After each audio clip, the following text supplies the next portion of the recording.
Today is February the 26th. Today we'll finish the story of Jephthah, looking at a horrible misunderstanding that he had with the tribe of Ephraim.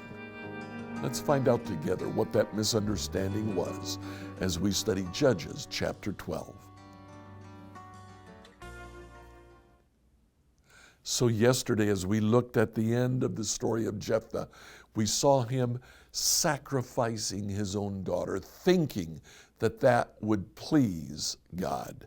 Today, chapter 12, verse 1, then the people of Ephraim mobilized an army, and they crossed the Jordan River to Zaphon. They sent this message to Jephthah: "Why didn't you call for us to help you fight against the Ammonites?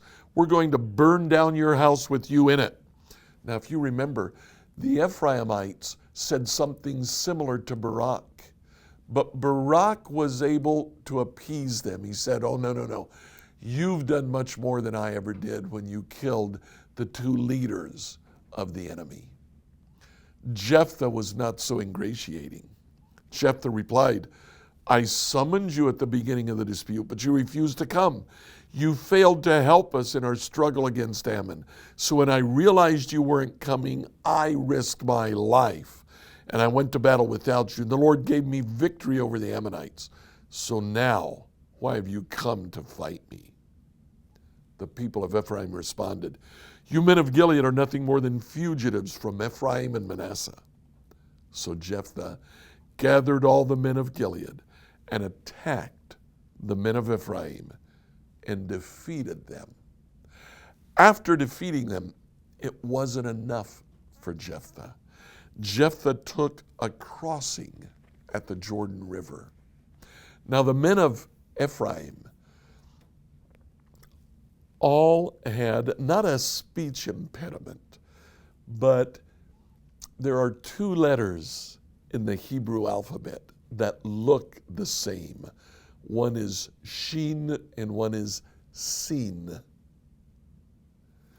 They would have the men who were crossing say the word Shibboleth.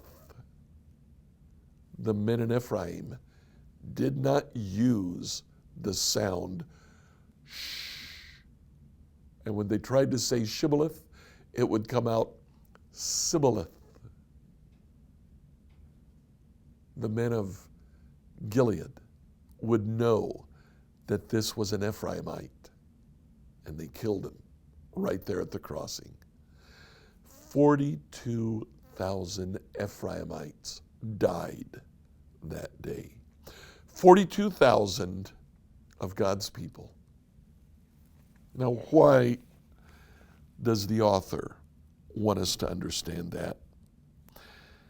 He wants us to see how far Israel has fallen. Not only did Jephthah misunderstand the nature of their God, he misunderstood the nature of their nation. God had called them to be one people, but now tribe was fighting against tribe. Now Gilead, to the east of the Jordan, saw a chance to defeat Ephraim west of the Jordan.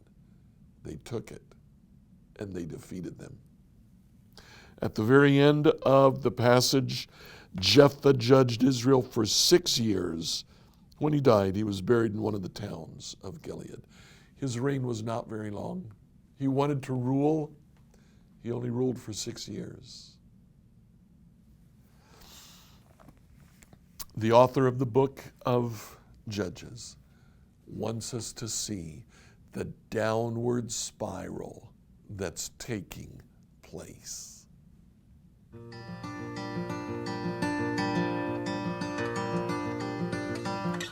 Like, follow, subscribe, or share this devotional on the platform you used to listen to it.